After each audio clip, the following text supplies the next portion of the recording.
Ini. Bismillahirrahmanirrahim. Assalamualaikum warahmatullahi wabarakatuh. Waalaikumsalam Waalaikumsalam warahmatullahi wabarakatuh. Salam sejahtera untuk kita semua. Semoga kita pada hari ini berada dalam lindungan Allah Subhanahu wa taala dan sedang berada dalam kondisi yang sehat.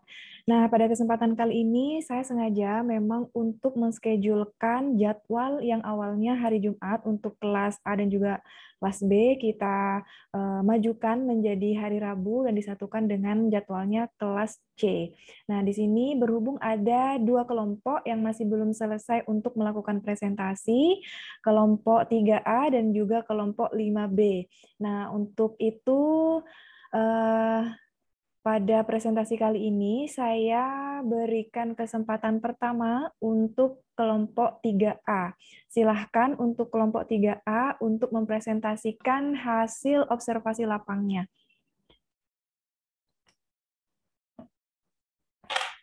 Nah, untuk teman-teman yang kemarin masih bertanya, apakah siang saya, khususnya untuk mata kuliah hukum lingkungan ini, apakah ada UTS atau tidak? Seperti pada penjelasan saya yang sebelumnya, sebenarnya saya tidak melaksanakan UTS secara tertulis, saya hanya melaksanakan UTS berdasarkan presentasi makalah yang dilakukan secara kelompok. Jadi nilainya itu meskipun tugasnya adalah tugas kelompok, tapi nilainya itu berdasarkan presentasi. Dan juga presentasinya itu saya untuk bobot nilainya adalah berdasarkan menjawab, berdasarkan penguasaan materi, lalu berdasarkan nanti mereka yang bertanya kepada kelompok lain. Jadi tidak hanya sekedar presentasi saja yang nanti akan memenuhi nilai UTS.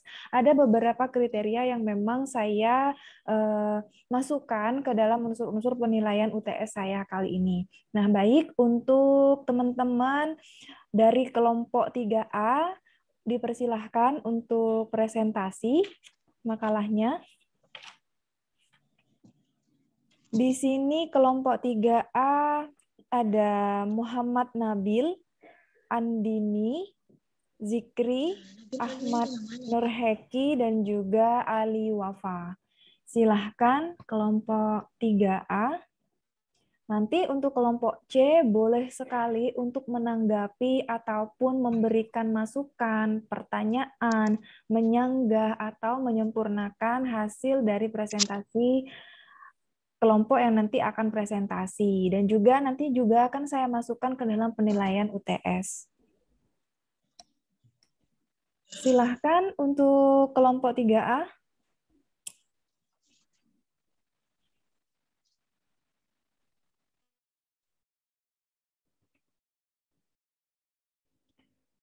Atau misalnya kelompok 3A masih belum ready untuk presentasi, boleh kelompok 5B terlebih dahulu. Silahkan 5B, kelas B, kelompok 5.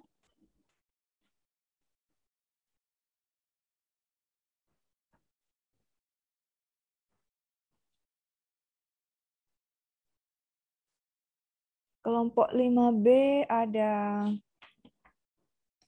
Bima Firdaus, Hoirul Roziki, Muhammad Fajri, Baril Awildan, dan Bayu Eka Prasetyo.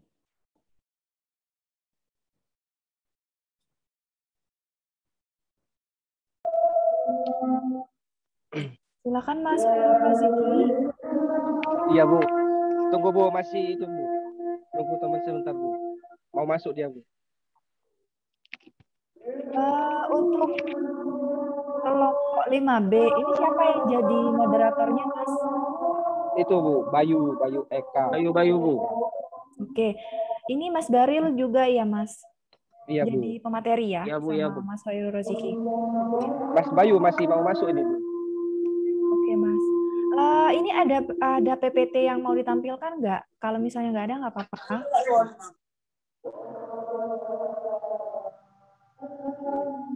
Kalau PPT ada Bu, tapi tidak bisa share screen Bu. Oh nggak apa-apa. Langsung presentasi saja ya materinya Mas. Ini masih azan Bu, gimana nih? Untuk presensi kehadiran, saya share melalui kolom chat Zoom ya, nanti di pertengahan perkuliahan.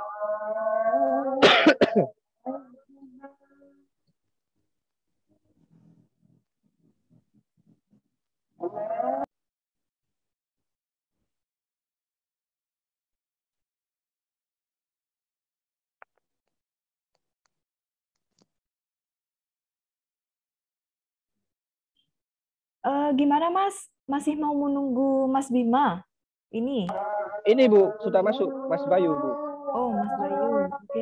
Mas Bayu, Assalamualaikum Mas. Gimana? Sudah siap? Waalaikumsalam. Iya Bu. Oke, bisa dimulai saja ya Mas. Baik Bu. Kelompok 5B.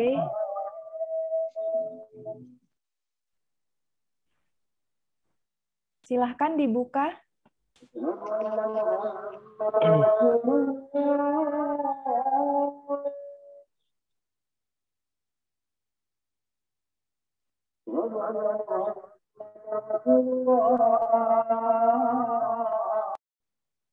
Ini nggak ada laptop, nggak apa-apa, langsung presentasi ya Bu. Iya Mas, nggak apa-apa. Langsung presentasi saja. Dibuka Baik Bu. presentasinya, silahkan moderatornya.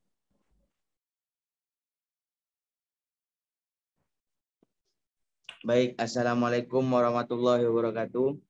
Waalaikumsalam warahmatullahi wabarakatuh. Kami dari kelompok 5 akan mempresentasikan hasil kerja kelompok kami. Sebelumnya, perkenalkan kelompok kami. Pertama, saya sendiri Bayu Eka Prasetyo. Dan ada saudara Kiki dan Bima Firdaus, juga Baril Awildan. Untuk saudara Kiki, saya persilahkan. Baik, Assalamualaikum warahmatullahi wabarakatuh. Waalaikumsalam warahmatullahi wabarakatuh. Saya akan mempresentasikan hasil dari kelompok 5, yaitu dengan tema dampak pembangunan pabrik tempe di lingkungan masyarakat. Latar belakang. Perkembangan industri saat ini telah berkembang pesat dan mengakibatkan terjadinya persaingan antar produsen untuk dapat memenuhi permintaan konsumen. Jenis industri yang ditawarkan pun cukup banyak sesuai apa yang dibutuhkan oleh konsumen. Salah satunya industri pangan atau makanan. Industri tempe merupakan salah satu industri pangan yang mengelola hasil pertanian berupa kedelai yang difermentasi. Tempe merupakan olahan makanan tradisional khas Indonesia. Tempe sebagai makanan dengan nilai kandungan gizi yang tinggi telah lama diakui menurut Badan Standarisasi Nasional BSN pada tahun 2019. Konsumsi tempe rata-rata orang Indonesia diperkirakan mencapai 10,45 kg. Produksi tempe ini menghasilkan limbah cair dan padat. Limbah adalah buangan yang dihasilkan oleh proses produksi industri. Limbah hasil produksi tempe dibedakan menjadi dua, yaitu limbah cair dan limbah semi padat. Limbah semi padat dari hasil olahan tempe masih memiliki nilai ekonomis sehingga sering dijual dan digunakan sebagai pakan ternak. Rumusan masalah. Apa saja kandungan limbah pada industri tempe? Bagaimana proses pembuangan limbah pada industri tempe? Bagaimana analisis dampak dari pembuangan limbah cair tempe pada lingkungan? Bagaimana solusi yang dapat diberikan untuk mengurangi limbah cair tempe pada lingkungan? Tujuan untuk mengetahui kandungan limbah tempe, untuk mengetahui proses pembuangan limbah pada industri tempe, untuk mengetahui dampak dari pembuangan limbah cair tempe pada lingkungan, untuk mengetahui solusi menanggulangi limbah cair tempe pada lingkungan. Selanjutnya akan dilanjutkan oleh saudara Fajri. Baik, saya lanjut. Kandungan pada limbah cair pembuatan tempe. Tempe merupakan makanan yang sangat kaya akan protein yang mempunyai peranan penting dalam metabolisme sel-sel dalam tubuh. Produksi tempe sebagai makanan khas yang banyak digemari masyarakat memang banyak tersebar di wilayah Kota Sumeneb. Industri tempe ini umumnya mengambil lokasi di daerah yang dekat dengan sungai dan selokan, guna memudahkan proses pembuangannya. Proses pembuatan tempe memakan proses yang cukup lama, proses yang dimulai dari perendaman kedelai sampai kurang lebih 12 jam dalam sebuah bak yang besar hingga kulit ari pada kedelai perlahan mengelupas. Proses tersebut terus berlanjut ke pencucian hingga perebusan kedelai.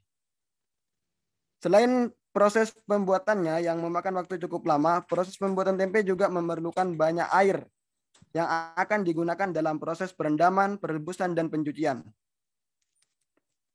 Baik, itu saja dari saya. Untuk selanjutnya akan dilanjutkan oleh Saudara Baril Awildan. Baik, terima kasih Saudara Fajri. Proses pembuangan limbah cair pada industri tempe. Proses pembuatan tempe tentunya akan menghasilkan limbah. Hasil pengolahan tempe. Limbah dari perbuatan tempe ada dua, yaitu limbah badan dan limbah cair. Limbah cair berasal dari air rendaman kedelai, sedangkan limbah padat berasal dari ampas kedelai. Setelah diolah pada pabrik pembuatan tempe yang kami kunjungi, limbah padat dari tempe tersebut biasanya dijual untuk makanan ternak. Dampak limbah cair pada industri tempe terhadap lingkungan. Limbah industri pangan dapat menimbulkan masalah dalam penanganannya karena mengandung sejumlah besar karbohidrat, protein, lemak, garam-garam, mineral, dan sisa-sisa bahan kimia yang digunakan dalam pengolahan dan pembersihan air buangan efluen atau limbah buangan dari pengolahan pangan dengan biologisal oksigen diamond tinggi dan mengandung polutan seperti tanah, larutan alkohol, panas, dan insektisida. Apabila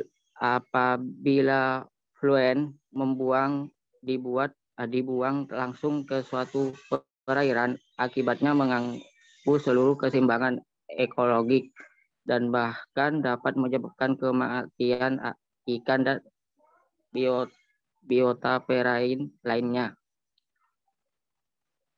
Lanjut kepada Saudara. Baik, saya lanjutkan. Penerapan sanksi terhadap pabrik yang mencemari lingkungan. Penegakan hukum mengenai masalah lingkungan hidup di negara kita berdasarkan Pasal 98 Undang-Undang Nomor 32 Tahun 2009 tentang Perlindungan dan Pengelolaan Lingkungan Hidup memberikan sanksi pidana 1. Setiap orang yang dengan sengaja melakukan perbuatan yang mengakibatkan dilampauinya baku mutu udara ambien, baku mutu air laut, atau kriteria baku kerusakan lingkungan hidup dipidana dengan pidana penjara paling singkat 3 tahun dan paling lama 10 tahun dan denda paling sedikit 3 miliar rupiah dan paling banyak 10 miliar rupiah.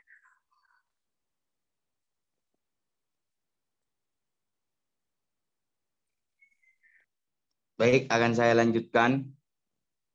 Jadi untuk saran adalah membutuhkan peran aktif dari pemerintah untuk melakukan pengawasan yang lebih disiplin dan tegas bagi para pengusaha, khususnya pengusaha pabrik-pabrik, sehingga masalah dampak yang terjadi pada lingkungan dapat diatasi bersama.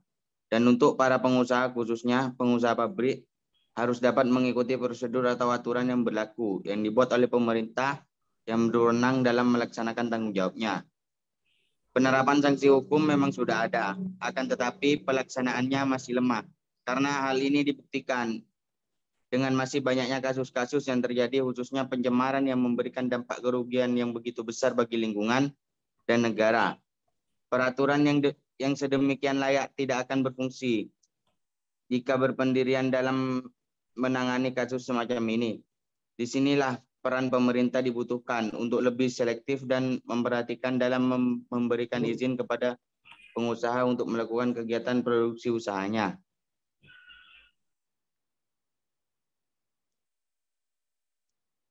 Baik, apakah ada yang ingin menyangga dari kelompok lain atau mungkin ada yang ingin ditanyakan? Ini sudah selesai, Mas, presentasinya? Sudah, Bu. Oke. Nah, ini moderatornya kan Mas Bayu Eka ya, Mas? Silakan, Iya, Mas Bayu Eka dipandu bagi teman-teman yang ingin bertanya.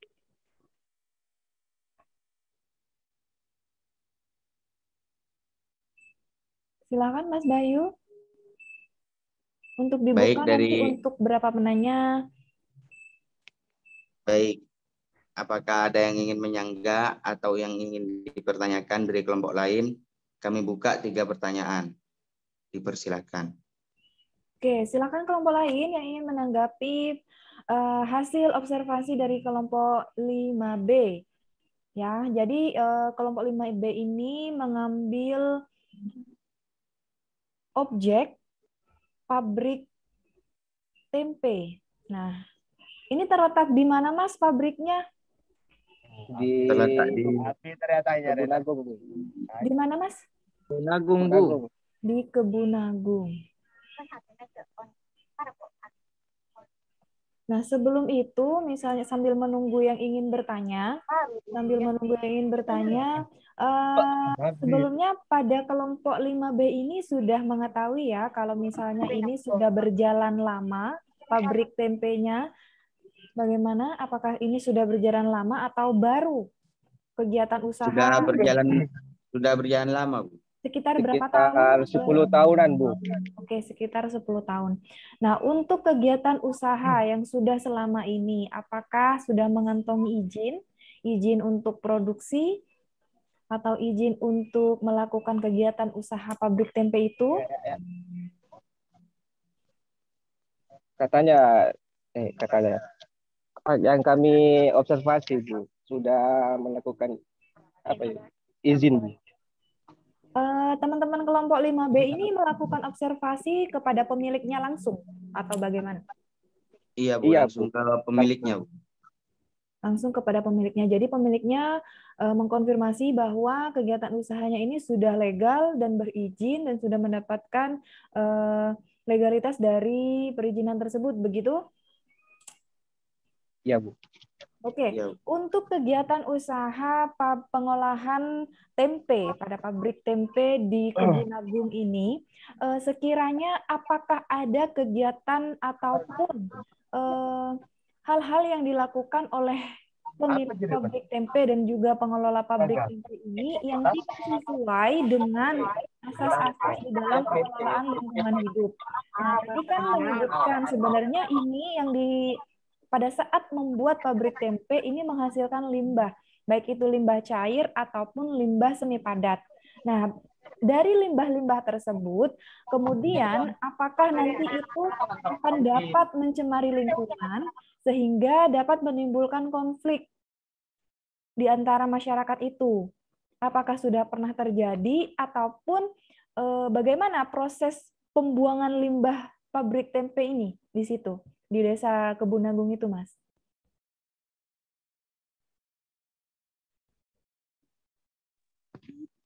Kalau untuk itu, Bu, limbah padatnya itu dimanfaatkan lagi, Bu, untuk pakan ternak dan dijual ke orang lain.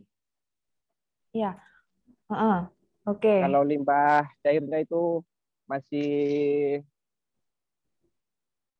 dibuang ke selokan kecil itu, Bu. Nah, ini yang saya maksud. Jadi, untuk pembuangan limbah yang tidak terpakai, yang tidak bisa digunakan lagi, kalau semi padat kan oke lah dijual, menghasilkan pemasukan juga. Lalu bagaimana dengan limbah cair itu yang otomatis dapat merusak baku mutu air, baku mutu lingkungan di situ? Bagaimana, Mas? Jadi seperti ini, Bu. Tidak semua limbah cair langsung dibuang ke selokan, Bu. Ada sekarang sebagian dibuat pada hewan ternak, Bu, sapi, Bu. Limbah cair atau limbah semi padatnya, Mas? Katanya tadi limbah semi padatnya yang dijual untuk makan ternak itu. Iya, cairnya juga dibuat ke hewan ternak juga, Bu. Iya, buat minum itu, Bu.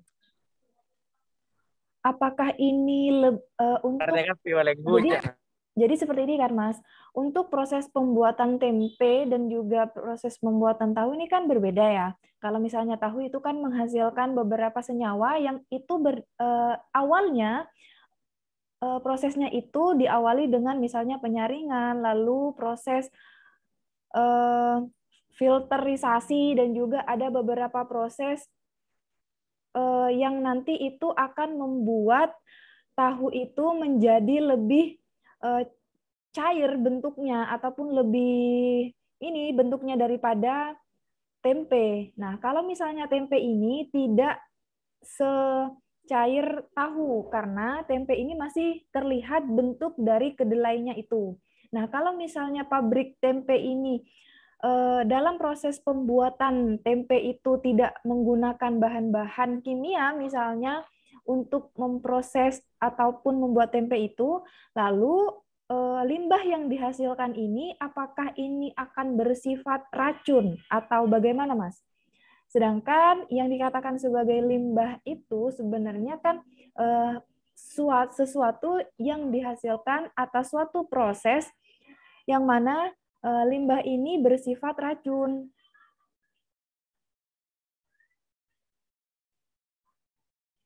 Bagaimana, Mas? Gini Bu, kan kelompok kami kan sudah observasi ke tempatnya langsung. Menurut penjelasan yang mempunyai pabrik seperti itu, Bu. Jadi kalau masalah beracun atau tidaknya dari kelompok kami kan tidak tahu. Cuma hasil observasinya seperti itu. Iya, enggak, soalnya tadi di penjelasannya juga menjelaskan ada beberapa kegiatan ataupun proses dalam melakukan ini kan ada saya lihat di sini ada pengaruh padatan tersuspensi, ada derajat keasaman. Nah, ini kan dalam melakukan proses pengasaman itu tadi, ini kan harus menggunakan beberapa unsur kimia lainnya. Ini Ya, kan disebutkan tadi di makalahnya. Saya cek juga ada beberapa dari BOD, biological oxygen demand. Jadi air buangan atau air limbah buangan dari pengolahan pangan dengan BOD ini mengandung polutan. Nah, ini dampak limbah cair pada industri tempe. Ini saya baca di hasil makalahnya loh ya. Jadi, seluruh keseimbangan ekologi dan bahkan padat dapat menyebabkan kematian ikan dan biota perairan lainnya. Nah, ini yang saya maksud, yang saya klarifikasi lagi. Nah, ketika air limbah cair yang berbentuk cair ini dibuang kepada daerah-daerah di situ, di dekat pabrik tempe itu misalnya ke sungai. Nah, itu kan akan mencemari perairan di situ, misalnya itu di sungai. Biota perairan di situ akan semakin rusak kalau misalnya setiap hari dibuang ataupun dialirkan ke situ limbah cairnya, gitu Mas. Jadi bagaimana ya, Mas? kalau dibuang di tempat seperti itu ya memang salah memang Bu. Tapi untuk buat makan hewan ternak itu kan dari kelompok kami mendapat penjelasan seperti itu Bu, dari yang punya pabrik. Oke, dibuat dan dijual untuk hewan ternak. Nah, di sini juga saya melihat di fotonya di dokumentasi itu, ini juga ada hasil buangan limbah cairnya ke selokan kalau nggak salah ini ya. Iya Bu, kan Betul. Ya, Bu, kan betul, Bu. saya sudah bilang kalau sebagian dibuang ke selokan, sebagian Sebagian dijual. nah, iya Bu. Nah, yang dibuang ke selokan ini gimana Mas? Ini kan saya juga tanya dampaknya, misalnya ini kan dibuang ke selokan. Bisa karo apa?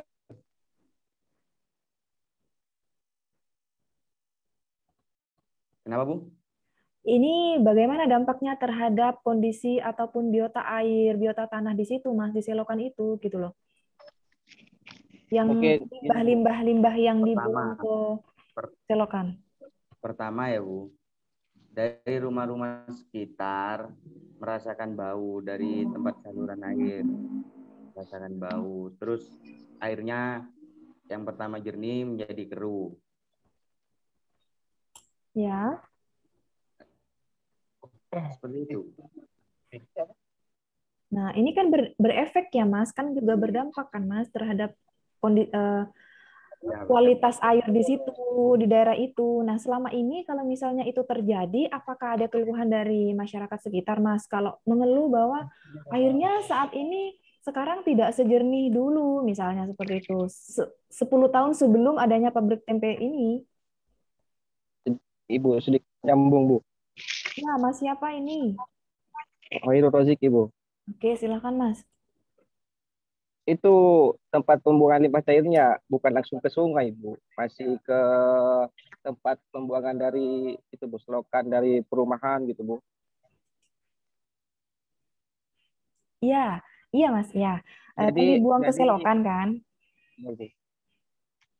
jadi dari selokan itu baru menuju ke sungai, Bu. Sungai sungai di sana memang sudah tercemar, Bu. Dari sampah-sampah warga itu. Bukan hanya dari pabrik tempe di situ, Bu. Oke, jadi kan yang semakin menambah rusaknya lingkungan ataupun kualitas tanah, kualitas air di situ. Nah, adanya limbah dari pabrik tempe ini kan juga berkontribusi terhadap rusaknya lingkungan di situ kan, Mas. Nah, nanti ini akan berhubungan juga dengan pertanggungjawabannya. Nah, kalau misalnya adanya pabrik tempe di situ semakin merusak lingkungan di situ, kan nanti masyarakat di situ dapat melakukan upaya-upaya hukum. Seperti yang dijelaskan tadi, ada upaya hukumnya kan? Nah, ini juga terkait pertanggungjawaban Iya, korporasi Bu. ataupun pertanggungjawaban dari pelaku usaha itu. Nah, kalau misalnya ini katanya Mas Bayu tadi sudah mengantongi izin. Nah, sudah mengantongi izin, otomatis ini sudah mendapatkan perlindungan secara hukum gitu kan. Nah, ketika ini sudah mendapatkan izin, apakah nanti ketika terjadi kerusakan lingkungan yang kemudian dibuktikan itu adalah hasil dari limbah cair pabrik tempe tersebut, apakah izin yang telah didapatkan itu dapat dicabut ataupun dapat ditarik izinnya? Kira-kira bagaimana, Mas? Ya, bisa dicabut, Bu, karena sudah melanggar. Oke, bisa dicabut ya. Jadi yang dapat melakukan itu siapa, Mas? Pemerintah atau masyarakat?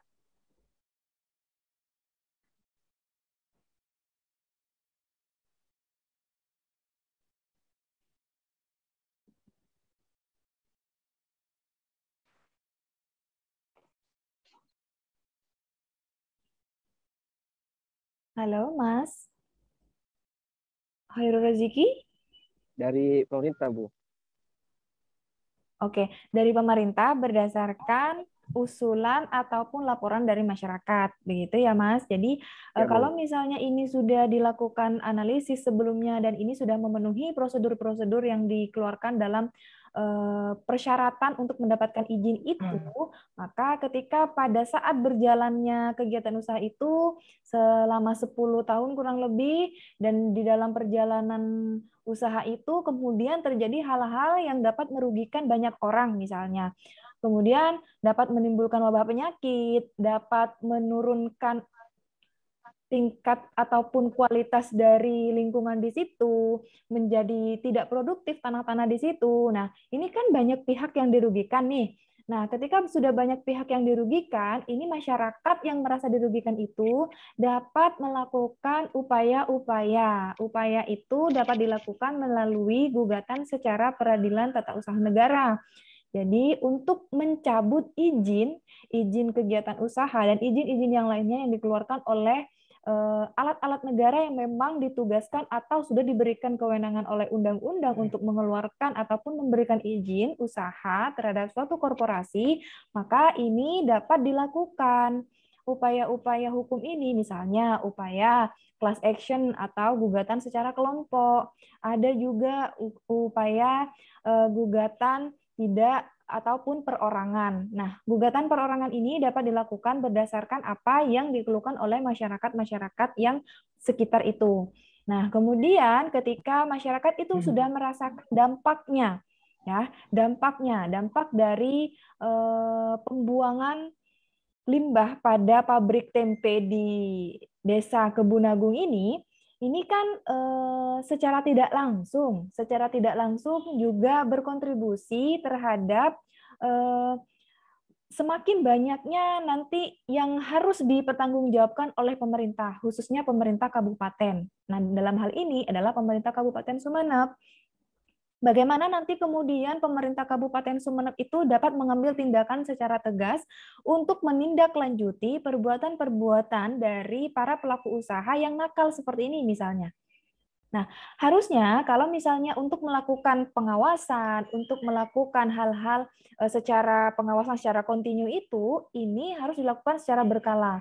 Tidak boleh hanya dilakukan sekali saja selama di awal misalnya. Nah, makanya ini gunanya dikeluarkan perizinan. Untuk menanggulangi adalah upaya preventif. Makanya izin itu diberikan. Seperti itu, Mas. Mungkin dari kelompok lain ada yang ingin ditanyakan? Silahkan. Terkait pabrik tempe di Desa Kebunagung.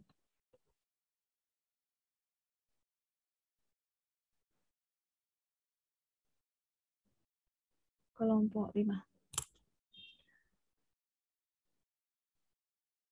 Dari kelompok lain bagaimana? Apa ada yang ingin disanggah? Nah, ini juga di sini di rumusan masalah. Ini kan ada 4 rumusan masalah. Di rumusan masalah yang keempat, ini mempertanyakan terkait solusi. Nah, solusi yang dapat diberikan untuk menanggulangi limbah cair tempe pada lingkungan. Ya. Bagaimana ini, Mas, solusinya yang diberikan terhadap adanya limbah tempe yang berbentuk cair ini? Ibu, maaf Bu, sebelumnya Bu. Ya. Ini bentrok sama hukum perburuhan Bu, 1/2 Bu. Yang kelas A. Kelas A? Iya, hukum lingkungan ini bentrok sama hukum perburuhan. Siapa saja yang bentrok, Mas? Ya, saya sendiri Bu. Oke. Tinggalkan pesan di kolom chat, Mas. Kelas B juga.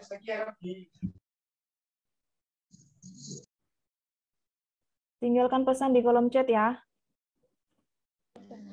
Mohon maaf Ibu, itu yang bentrok itu kelas B. Kalau kelas A hukum perburuhan kemarin.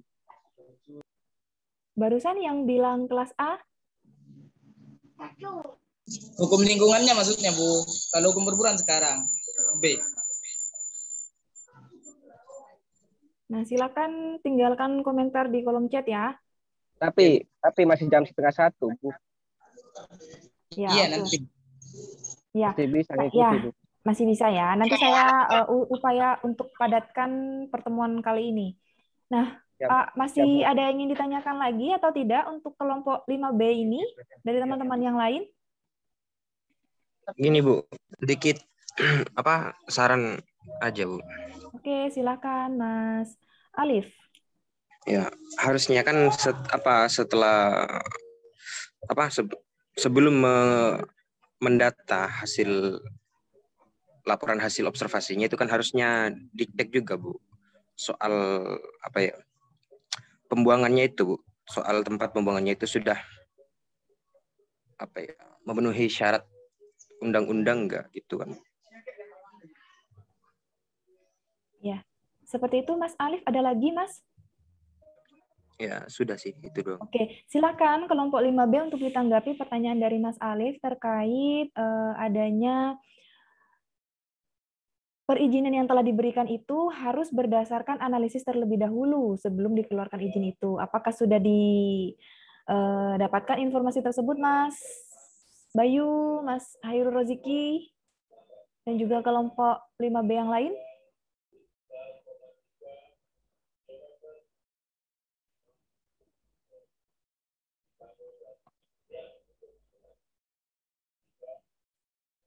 Atau Mas Baril, Mas Muhammad Fajri bisa menjawab pertanyaan dari Mas Alif.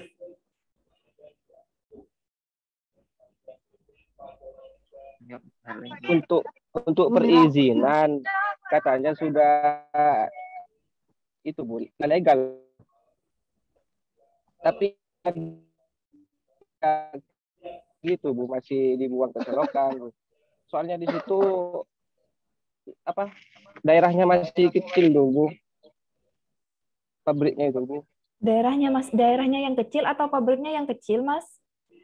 pabriknya Bu. Ini sudah dapat menyerap berapa tenaga kerja kira-kira di situ, Mas? Untuk tenaga kerja masih orangnya sendiri sama ada berapa orang gitu kan. Sekitar berapa orang Masih sampai 50 orang? usaha kecil-kecilan Bu. Tidak sampai Kisaran 10 orang Bu. 4 orang itu, Bu. 4 orang, 5 orang itu. 4 orang, 5 orang. Oke, boleh ditanggapi langsung pertanyaan dari Mas Alif, Mas?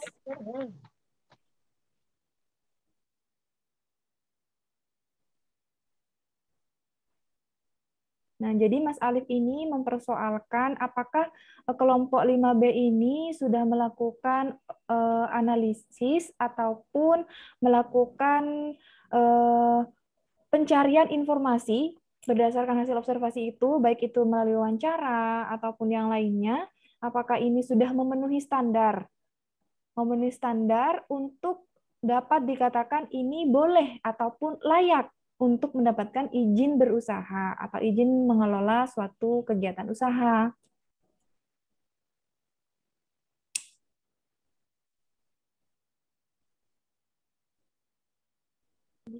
Jawab ya, Bu. Ya, silakan Mas Bayu. Jadi kalau menurut saya, kalau kita berbicara layak tidak layaknya, Bu. Kalau sudah mengetahui limbah cair dibuang pada selokan, itu kan sudah perbuatan yang salah. Jadi menurut saya sudah tidak layak sebenarnya. Seperti itu. Oke, terima kasih klarifikasi dari Mas Bayu. Jadi saya luruskan lagi, setiap kegiatan usaha, ya, apalagi itu yang berbasis untuk produksi, apalagi makanan.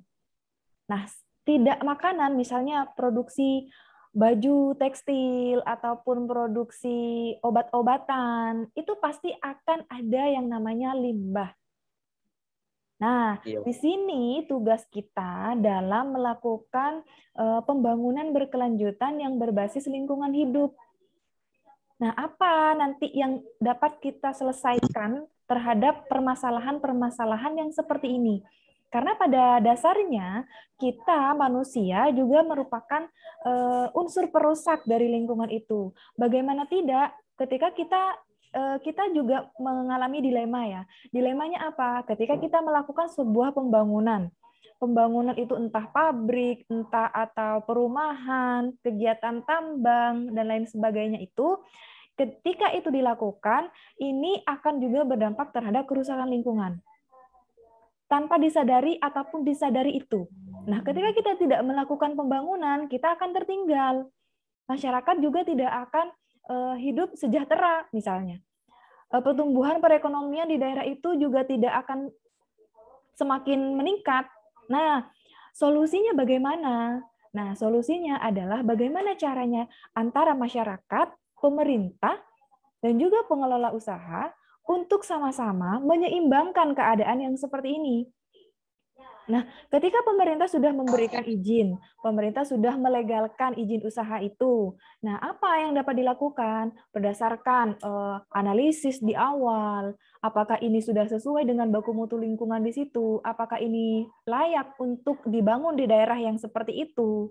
Ini juga ada kaitannya dengan wilayah ataupun pemukiman-pemukiman, misalnya pemukiman padat penduduk atau daerah lindung, kawasan konservatif ataupun kawasan produktif. Nah, kawasan-kawasan yang seperti ini, misalnya kita membangun usaha di kawasan lindung, ini otomatis sudah menyalahi aturan. Kawasan lindung ini merupakan kawasan yang tidak boleh dilakukan kegiatan ataupun aktivitas yang produktif lainnya. Karena ini merupakan hutan untuk menyeimbangkan kondisi di daerah itu. Nah, ketika hal ini sudah dilanggar, misalnya oleh para pemegang kewenangan itu dengan serta-merta mengeluarkan izin untuk para pengelola usaha yang sebenarnya tidak dapat berkontribusi besar terhadap pemasukan negara, malah ini justru akan merusak lingkungan. Nah, kegiatan-kegiatan curang yang seperti ini yang kemudian dapat dilakukan analisis oleh teman-teman semua. Nah, ketika ini izin dikeluarkan untuk proses tambang yang sebenarnya ini beresiko banyak untuk daerah, misalnya kemarin ada yang membahas tentang pertambangan mineral dan batu bara dan juga gas bumi di Tanjung Sarongki. Nah, kemarin itu di sana kan daerah yang bisa dibilang daerah pesisir misalnya. Kemudian ketika sudah mendapatkan izin misalnya, nah, izin ini apakah sudah prosedural? Artinya, izin yang diberikan apakah sudah sesuai dengan apa yang diatur di dalam peraturan perundang-undangan? Nah, ada memang ataupun beberapa kasus yang izin itu dikeluarkan hanya berdasarkan kewenangan yang dimiliki oleh para pemangku kepentingan itu, tanpa harus memenuhi unsur-unsur yang dipersyaratkan di dalam Undang-Undang Minerba. Nah, kalau misalnya ini dilakukan oleh pihak-pihak yang tidak bertanggung jawab itu, ini juga dapat dilakukan upaya hukumnya, yaitu pembatalan ataupun pencabutan izin berusaha itu berdasarkan misalnya wewenangnya, substansinya, ataupun prosedurnya. Nah, menanggapi pertanyaan dari Mas Alif Marjandika tadi, ini juga ada kaitannya dengan informasi yang didapatkan dari kelompok 5B. Nah, apakah kelompok 5B ini dapat ataupun berhasil mendapatkan informasi di pabrik tempe ini di Kebun Agung sebelum dilakukan kegiatan usaha itu, sebelum beroperasi kegiatan usaha itu, apakah sebelumnya ini sudah dilakukan analisis secara lingkungan itu tadi, misalnya analisis baku mutunya dan lain sebagainya. Nah, apakah ini sudah memenuhi ataupun sesuai dengan prosedur berdasarkan analisis saja loh ya, Mas? Jadi kalau misalnya kita sudah berbicara apakah ini sudah mendapatkan izin, oke lah, ini mungkin kita berpikir sudah legal. Nah, tapi berdasarkan analisis kita sebagai mahasiswa Fakultas Hukum, apakah ini sudah sesuai dengan aturan yang sudah ada gitu loh, Mas? Kalau Sehingga sesuai, silahkan. kalau sesuai, Bu, tidak sesuai, Bu, karena sudah membuang ke selokan tadi, Bu. Sudah melanggar, Bu. Untuk di awal, Mas, untuk di awal, misalnya ini kan bilangnya oke lah, ini hanya usaha home industry, usaha kecil-kecilan. Tapi ini kan misalnya di desa yang padat pemukiman, padat penduduk, begitu Mas. Apakah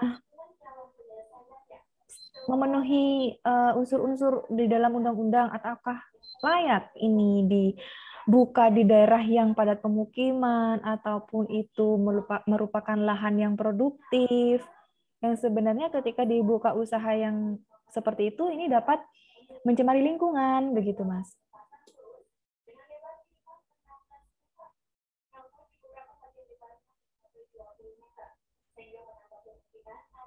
Bagaimana Mas Bayu?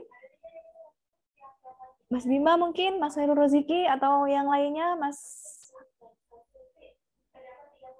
Fajri, Muhammad Fajri, Baril? Ditanggapi dulu, nanti bisa diakhiri langsung presentasinya.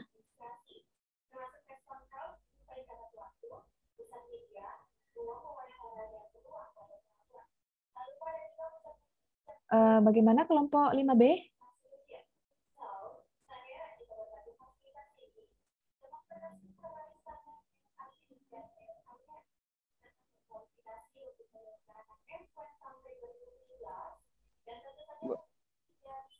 Izin menjawab, Bu. Ya. Untuk apa?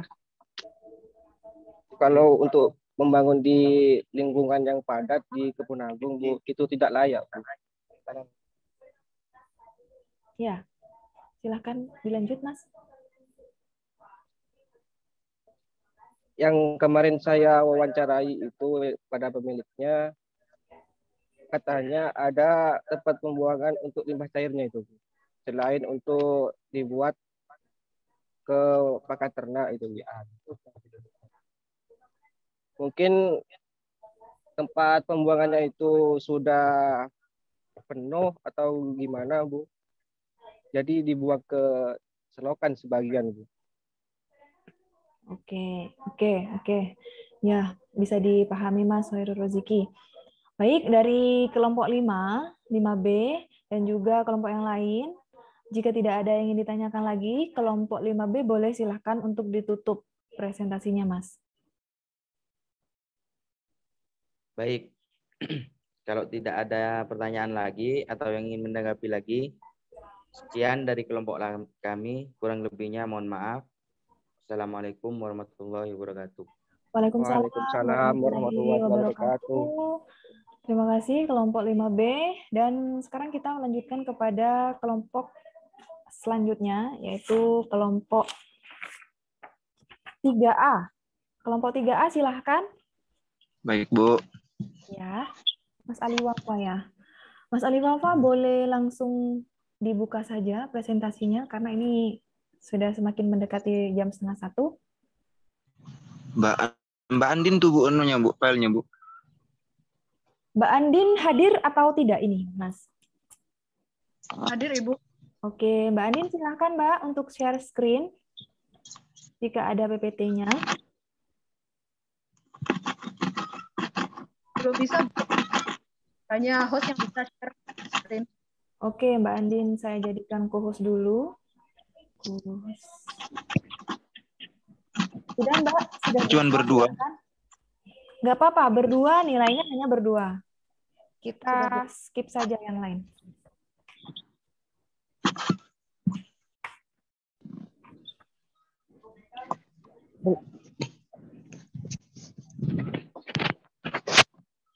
Silahkan dibuka Mas Ali Wafa, moderator ya, Mas?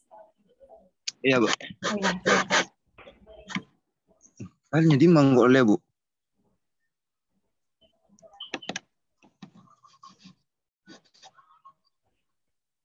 Bismillahirrahmanirrahim. Assalamualaikum warahmatullahi taala wabarakatuh. Waalaikumsalam warahmatullahi wabarakatuh. Pada siang hari ini, dan saya lanjutkan langsung ke materi aja biar lebih cepat, karena waktunya sudah sangat begitu dekat. Membutuhkan ya untuk langsung Mbak Andin aja langsung dibacakan untuk materinya.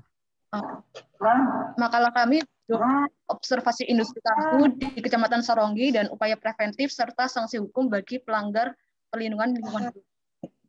Adapun dasar hukum yang kami pakai di kelompok kami adalah Undang-Undang Nomor 32 Tahun 2009 tentang perlindungan dan pengelolaan lingkungan hidup. Proses industri pembuatan tahu ini dilakukan di bangunan seluas 4x8 meter persegi tepat di belakang rumah pemilik industri ini. Adapun proses yang pertama adalah pencucian, perendaman, dan penggilingan kedelai. Kemudian proses yang kedua adalah perebusan kedelai melalui pemanasan uap yang dialirkan melalui baja, melalui ketel uap dengan bahan bakar kayu, kemudian penyaringan kedelai, dan juga pengentalan, kemudian percetakan tahu. Untuk diagram di samping merupakan diagram yang menunjukkan perbandingan hasil produksi dan juga lebah dari proses pembuatan tahu ini. Limbah industri tahu ini ada dua, yaitu limbah cair dan juga limbah padat. Untuk limbah cair, pada umumnya bahan organik yang terkandung dalam industri tahu sangat tinggi berupa protein, karbohidrat, lemak, dan minyak. Di antara senyawa ini, semakin banyaknya akan mempersulit mikroorganisme untuk menguraikan limbah tersebut. Berdasarkan suatu penelitian, jika limbah cair itu dibuang secara langsung akan berdampak pada konsentrasi oksigen di dalam perairan tersebut. Hal itu bisa menimbulkan proses pencemaran seperti warna sungai menjadi keruh, kadar oksigen yang menyebabkan mikroorganisme rusak, dan juga dapat menimbulkan bau yang tidak sedap. Adapun pengolahan limbah secara padat, yaitu ampas, digunakan sebagai pupuk. Adapun industri tahu yang kami observasi termasuk dalam industri kecil berdasarkan jumlah pegawai, yaitu 6 orang.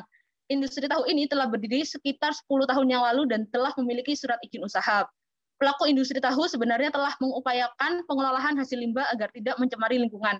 Namun adanya pemahaman yang kurang tepat mengenai kandungan limbah cair hasil produksi tahu menyebabkan pelaku industri tahu membuang limbah cair melalui pipa ke perairan begitu saja. Karena mereka mengatakan bahwa limbah tersebut masih ada kandungan baik yang bisa dimakan oleh ikan yang ada di sana. Terbukti dengan adanya beberapa ikan yang masih hidup di perairan tersebut. Adapun upaya preventif perlindungan lingkungan hidup, adalah yang pertama adalah upaya pemerintah. Upaya pemerintah bisa menggunakan PP ataupun Perda. Untuk wilayah Sumeneb dapat dilihat pada Perda nomor 12 tahun 2012 tentang pengolahan sampah, kemudian Perda nomor 3 tahun 2015 tentang izin lingkungan, dan juga pasal 8 ayat 1 huruf A Perda nomor 8 tahun 2016 tentang tanggung jawab sosial perusahaan. Adapun upaya masyarakat, salah satu upaya yang bisa dilakukan masyarakat yaitu pembuatan kolam pengolah limbah cair. Berikut salah satu contoh instalasi pengolahan air limbah tahu di Desa Temanggung, Magelang, Jawa Timur yang mengakomodasi 17 industri tahu di desa tersebut. Air hasil limbah ditampung di bak ekualisasi yang nanti dikirim ke biodigester, ke ABR, dan juga biofilter untuk mengalami proses anaerob yang sebelum dialirkan ke kolam sanita. Teknologi ini dapat bertujuan untuk mengolah air limbah tahu agar layak dibuang ke badan air, dan juga gas yang dihasilkan bisa digunakan untuk memasak maupun penerangan. Sanksi hukum bagi pelanggar pelindungan dan pengolahan lingkungan hidup. Sanksi hukum pelanggar pelindungan lingkungan hidup dapat dilihat di pasal di bawah ini. Kemudian untuk ketentuan pidana yang diatur dalam UU PLH tersebut dimaksudkan untuk melindungi lingkungan hidup dari tindakan pencemaran atau perusakan lingkungan dengan memberikan ancaman sanksi pidana pada pelanggarnya. Adapun tata cara penindakannya tunduk pada Undang-Undang 81 tentang hukum acara pidana. Sekian dan terima kasih. Oke, silakan Mas Ali Wafa untuk dipresent bagi para penanya yang ingin bertanya. Oh, baik, Bu. Terima kasih kepada Saudara Mbandin setelah membaca materi yang sudah ada. Mungkin kepada saudara, teman-teman yang ingin menanyakan, dipersilahkan. Mbak Andin, saya klarifikasi lagi ya. Ini untuk Muhammad Nabil, Zikri, Ahmad Nur Heki, ini tidak presentasi ya Mbak? Atau tidak mengerjakan kelompok? Bagaimana? Mengerjakan, Bu. Semuanya mengerjakan. Yang kemarin udah masuk ketika Zoom, yang kemarin juga masuk, cuman hari ini mereka belum masuk, Bu. Belum masuk ke ruang. Oke, mungkin bisa sambil bergabung untuk mendapatkan nilai, karena ini juga dikalkulasi ya Mbak nilainya. Tidak hanya berdasarkan presentasi, tapi ini juga berdasarkan yang menjawab, yang bertanya gitu loh Mbak. Jadi eman-eman untuk Mas Muhammad Nabil dan Zikri dan juga Ahmad Nur Heki, ini saya lihat di catatan saya ini tidak pernah bertanya dan tidak pernah menjawab dari pertemuan-pertemuan sebelumnya gitu loh Mbak. Jadi untuk nilai nggak ada yang bisa saya ambil gitu. Kalau untuk tugas, oke, saya dapatkan di tugas ini. Jadi untuk presentasi dan juga untuk tanggapan sanggahan dari 3 orang ini belum ada. Oke, sembari menunggu yang akan bertanya, teman-teman yang lain yang akan bertanya, saya ingin bertanya kepada Mbak Andini Yuliati ini, untuk objeknya, ini kan pabrik tahu ya Mbak, ini di Desa Temanggung. Saya kurang tahu desanya, Bu. Yang tahu saya itu ke Saronggi. Nama desanya masih. Soalnya tadi di slide-nya menjelaskan di Desa Temanggung ini, Mbak. Itu salah satu solusinya, Bu. Kita melihat di tempat lain, oh mereka punya solusi seperti ini di industri tahu. Jadi kita masukkan sebagai referensi. Jadi sebenarnya objeknya ini di mana, Mbak? Objek penelitiannya? Di Kecamatan Saronggi, Bu. Oh, ini Saronggi ya. Saya pikir ini kegiatan usahanya di Temanggung, Jawa Timur. Bukan, Ibu. Itu sebagai referensi salah satu solusi yang bisa dilakukan untuk pencegahan. Oke. Kelompok 3 ini sudah cukup baik untuk analisisnya karena sudah memasukkan beberapa unsur-unsur mulai dari upaya-upaya preventifnya, sanksi hukumnya, lalu juga dasar hukum yang digunakan, dan juga ini hasil studi lapangnya. Di sini sudah cukup baik dan juga tadi berdasarkan presentasi yang singkat juga sudah mewakili apa yang telah ditulis ini. Nah, saya klarifikasi lagi. Ini kan tadi katanya berdasarkan presentasi tadi, Mbak Andini bilang ini sudah mengantongi izin dan sudah beberapa tahun beroperasi begitu ya Mbak. Nah, selama ini apakah di daerah sekitar Saronggi mengalami hal-hal yang tidak enak ataupun yang sekiranya merugikan masyarakat sekitar atau pihak-pihak tertentu merasa dirugikan akibat aktivitas yang dikelola oleh pemilik pabrik tahu di Desa Saronggi ini, Mbak? Untuk observasi itu kita masih belum menanyakan ke tetangga setempat, Bu. Cuman dari hasil observasi kita melihat bahwa jarak antar rumah itu sangat jauh. Kemudian untuk perairannya pabrik itu juga cukup jauh, yaitu sekitar hampir 30 meter, sehingga kami tidak bisa melihat dampak apakah mereka merasa terganggu atau tidak karena memang jaraknya cukup renggang antar rumah tersebut, Bu. Ini pabrik tahu yang ada di Saronggi di pinggir jalan itu kan ya Mbak, di pinggir jalan raya itu kan ya? Oh, bukan Ibu, masuk kemudian nanti kanan jalan. Oke, masih beda lagi yang di pinggir jalan ya. Kalau yang di pinggir jalan itu saya tahunya memang sangat menyengat baunya dan sangat berpotensi untuk menimbulkan kerusakan terhadap baik lingkungan di udara ataupun lingkungan perairannya dan juga lingkungan di tanah. Nah, saya lihat di sini di gambarnya ya Mbak ya, ini limbah cair yang dibuang ke sungai begitu Mbak? Iya betul Ibu. Kan sungai seperti kayak danau tapi kecil, tapi itu memang mengalir ke sungai gitu. Tidak mengalir. Dibuang ke sungai. Oke. Ketika sudah dibuang ke sungai, Mbak, ini mengalirnya langsung kemana? Apakah diam di situ? Apakah nanti menyerap di bawah? Memang dibuat saringan di situ atau bagaimana, Mbak? Diam di situ, Ibu. Tidak ada saringan atau hal lainnya. Nanti itu akan menyerap ke tanah di bawah ya, begitu ya, Mbak? Ya, apakah air kondisi ataupun kualitas air di situ berubah, Mbak? Berubah, Ibu. Berubah. Jadi ada beberapa yang masih di pinggir yang agak jauh dari pipa itu dia airnya masih bening, cuman yang di dekat pipa itu pekat, abu-abu pekat.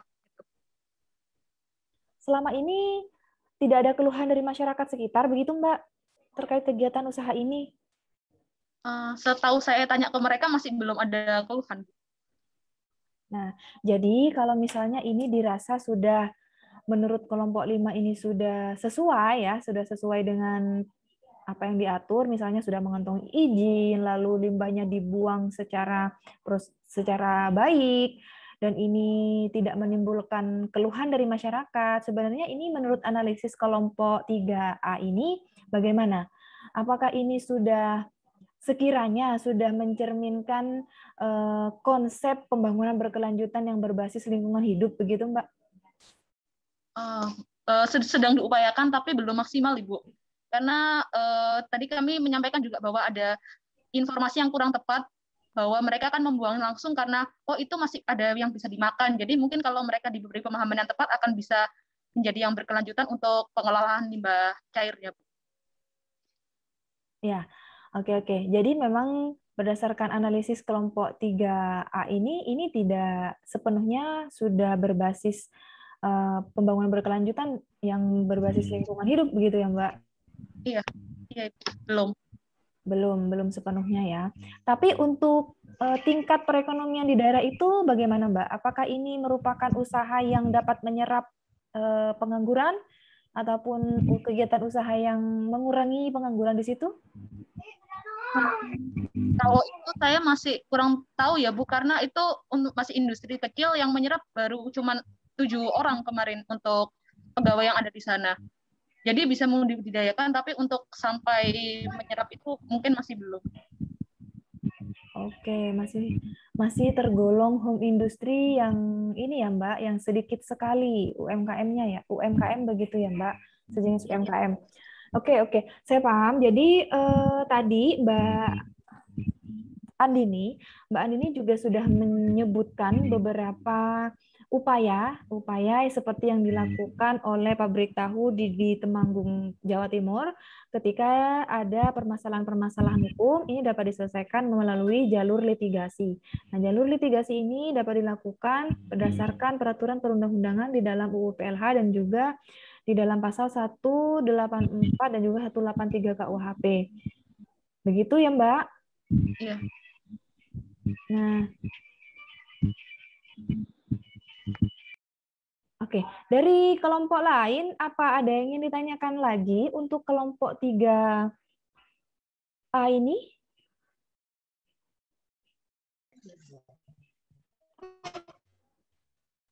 Untuk Kalau yang kelas, ya, bagaimana, Mas? untuk kelas C boleh nanya, Bu? Boleh dong. Silakan, Mas. Ini siapa namanya, Mas? Ahmad Haryanto. Silakan, Mas Ahmad Haryanto. Untuk itu kelas apa, Bu? Kelas A ya, Bu? Ini kelas A yang presentasi, kelompok Ya, 3. untuk kelas A. Untuk kelas A kelompok 3 saya mau bertanya. Pertanyaan saya gini. Bagaimana cara menanggulangi limbah-limbah yang tersebut dan bagaimana prosesnya biar bermanfaat? Soalnya kan kalau limbah itu kan cuma dibuang gitu, bukan kalau sudah dimanfaatkan kan, maksudnya bagaimana cara mengolahnya gitu, Bu, biar tidak terbuang sia-sia gitu, Bu. Kalau semua terbuang sia-sia kan nanti kan menimbulkan kayak apa itu ya? Kerusakan. Kayak kerusakan lingkungan gitu, kayak bau gitu, Bu. Kan tercemar gitu, Bu. Ya, silakan Mbak Andini untuk ditanggapi ataupun Mas Ali Wafa ditanggapi. Ini Mas Ahmad Haryanto ini tanya, gimana cara menanggulangi limbah tahu ini? Sementara kan yang namanya limbah ini pastinya mencemari lingkungan dan merusak lingkungan. Ini gimana solusinya?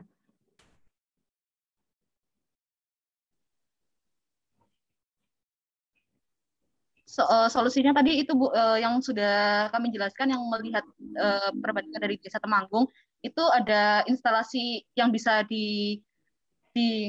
dirakit kemudian bisa dipakai, di mana nanti setelah pengolahan air limbah itu sebelum dibuang dan baik untuk lingkungan, itu nanti hasil limbahnya itu ada gas yang bisa dipakai untuk penerangan maupun untuk memasak, Ibu, yang instalasi yang di desa tersebut yang mungkin bisa diadaptasi di tempat di desa Saronggi ini.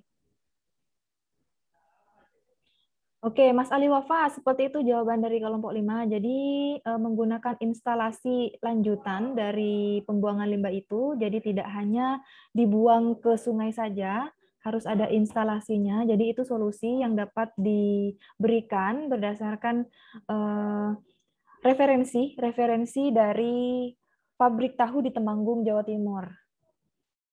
Nah, itu merupakan salah satu upaya yang dapat dilakukan oleh para pelaku usaha, khususnya di pabrik tahu, untuk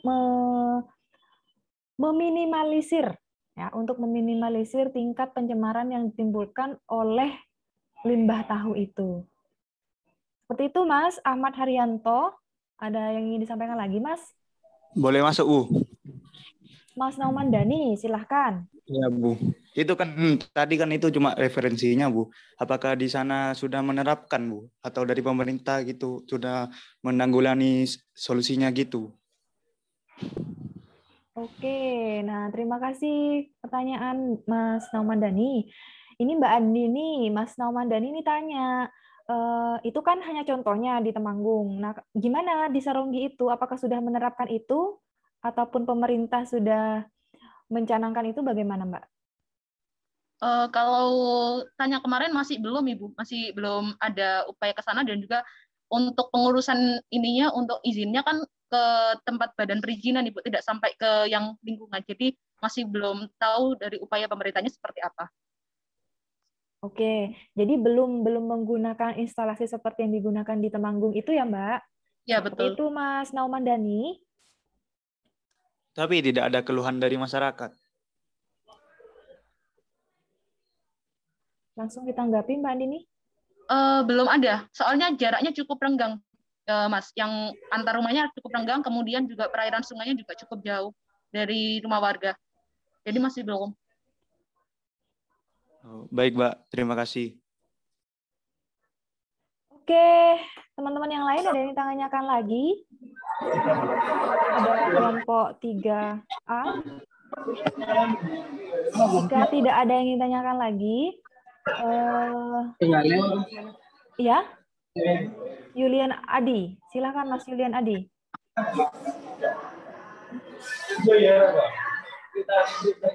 Halo, Mas Yulian Adi.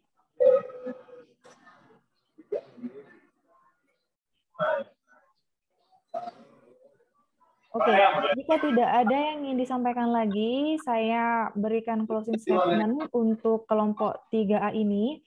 Pada garis besar, untuk hasil observasi di kelompok 3A ini sudah sangat baik, karena ini sudah memasukkan beberapa aspek yang memang kita perlukan dalam analisis lingkungan, khususnya lingkungan yang berkelanjutan, pembangunan berkelanjutan yang berbasis lingkungan hidup ini, mulai dari dasar hukum yang digunakan dalam mempertimbangkan permasalahan-permasalahan yang timbul, dan juga hasilnya juga dijelaskan mulai dari awal hingga pada proses di situ, lalu upaya-upaya preventif yang dapat digunakan, dan juga ini bagusnya ini juga menggunakan referensi ataupun apa yang telah dilakukan oleh pabrik tahu di daerah lain, tidak apa-apa. Jadi ini sebagai bahan perbandingan, ya. Jadi di sini juga dijelaskan juga bagaimana sanksi-sanksi hukum apabila terjadi kerusakan lingkungan.